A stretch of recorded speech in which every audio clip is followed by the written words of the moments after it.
esse foi um indígena tupinambá que foi partido por uma bala de canhão lá no início do século XVII, condenado à morte por frades capuchinos franceses. Tibira era uma designação que os tupinambás utilizavam para se referir a pessoas homossexuais. E esse é considerado um dos primeiros crimes, na verdade o primeiro crime de homofobia do Brasil. Pesadíssimo, né? Pesadíssimo e pouco falado. Eu vou ser honesto, nunca tinha ouvido falar dessa história, até o Raul sugerir esse episódio, e eu verifiquei aqui, cara, que essa história está sendo resgatada, né? Foi resgatada há pouco tempo aí através de um livro do autor Luiz Motti, né? Que inclusive é participante de uma ONG, né? De um projeto lá da Bahia, é os Gays da Bahia. Grupo Gay da Bahia.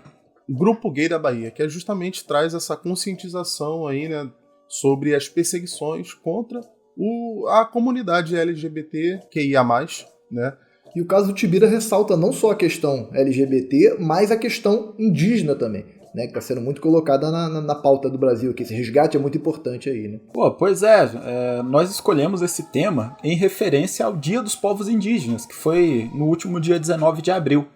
E é um tema interessante porque ele vai para o lado do conflito, né? Ele traz um conflito sobre essa temática, fugindo daquela ideia festiva que a gente está acostumado a ver quando se fala desse dia específico. A gente que é dos anos 90 aqui, né? Tanto nós três aqui como a maior Millennials! A maior parte aí do pessoal que assiste a gente, né? São ali do meado pro final dos anos 90. E a gente aprendeu que na época não era nem Dia dos Povos Indígenas, né? Era o Dia do Índio, que a gente sabe hoje que é um termo pejorativo, né? E o Dia do Índio era simplesmente ouvir aquela musiquinha da Xuxa, né? Na escola pintavam a nossa cara, faziam um cocar de cartolina, e a gente voltava para casa fazendo né? E assim, o povo na rua tudo achando maneiro, olha que bonitinha a criança, né? Só reforçando os estereótipos, estereótipo, né? Do povo nativo brasileiro, né? Os povos originários aqui do Brasil. Que bom que hoje a gente problematizou isso tudo e a partir dessa mudança, né, do nome para Dia dos Povos Indígenas, que foi agora, de 2022, a gente pode iniciar essa conversa, né, falando de respeito a esses povos. Mas, pois é, Tibira do Maranhão. Nós não sabemos o nome de fato desse indígena. Tibira era uma designação generalista para homossexuais dentro da cultura tupinambá. Mas outros povos também tinham nomes específicos para pessoas homossexuais, mas o nome do Tibira mesmo de batismo a gente não sabe. Apesar dele ter entrado na nossa história. Esse termo nome de batismo, né? Porque normalmente batizado na Igreja Católica, só como a gente vai mostrar aqui, ele foi convertido à força pela missão francesa, né? Eu acho que o primeiro ponto a gente ressaltar aqui, que é muito interessante, que o Raul já mencionou, é que ele era da etnia Tupinambá, tá? Aqui no Brasil, na América do Sul, na América como um todo, né, a gente tem diversos povos, tá? Originários de culturas riquíssimas e totalmente dispersas, né, diferentes uma das outras. E aqui no Brasil mesmo, né, você observa no início da colonização essa diferença entre, por exemplo, os tupinambás e os tupiniquins. Tá? Quando os portugueses chegaram aqui, os portugueses a gente sabe, né? Vieram aqui, colonizaram, invadiram o Brasil, né? Começaram a extrair pau-brasil. Eles fizeram muito comércio e se ligaram muito aos tupiniquins. Enquanto os franceses, que chegaram logo em seguida, justamente buscando desafiar Portugal e Espanha, né? Que tinham dividido o mundo entre eles ali, a França vem e, por sua vez, eles têm muito essa proximidade com os tupinambás. E quando eu falo proximidade, eu estou falando de catequização, né? Conversão forçada, né, exploração da mão de obra, né, tudo aquilo que a gente já conhece aí da parte de colonização do Brasil. Os tupiniquins eram inimigos mortais dos tupinambás. Sim, os franceses e inclusive eles foram usados, né, manipulados pelos portugueses e pelos franceses nos conflitos. Né? O cara lá da Europa traz o conflito dele para cá e usa o pessoal daqui, manipula o pessoal daqui a combater por ele. Tem duas coisas que eu queria salientar e que eu acho interessante. A nossa visão desses povos originários ela é muito enviesada, né? Porque a gente tem a versão dos portugueses da história, né? E, infelizmente, a visão desses povos que é passada pra gente, normalmente ou é um ou é outro. Ou são selvagens, né? Que aí até entravam nessa de que eles mesmos brigavam entre eles, como se Pô, olha o Brasil, pô, uma terra de proporção continental, a gente reduzir todos esses povos como se fosse um só, né? Assim como fazem na África também, né? Ah, não, eles mesmos se escravizavam, eles mesmos estavam em guerra.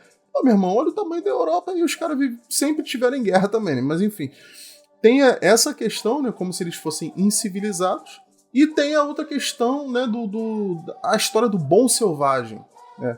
Porque ou eles eram vistos como esses primitivos aí, canibais, e selvagens e violentos, ou tadinho, esse aqui ele é um espírito livre, ele é um animalzinho da floresta, né? Como inclusive muitas missões católicas viam os indígenas assim, né? E tinham essa ideia de que, não, tadinho deles aí, a gente tem que trazer a cultura, a civilização para esse povo, coitado, que eles vivem igual macaco aí no meio do mato.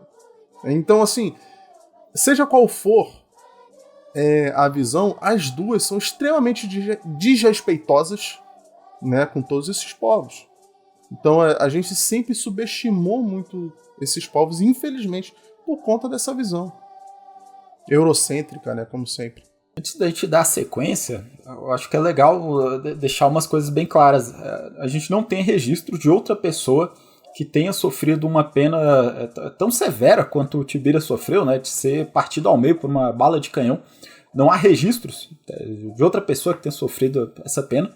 E tudo leva a crer que foi especificamente por causa da questão da homossexualidade, pelo fato dele ter essa identidade específica, né?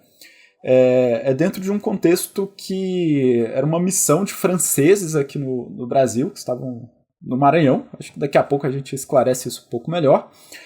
E esses franceses, né, os indígenas da região ali do Maranhão, já tinham sido catequizados, inclusive.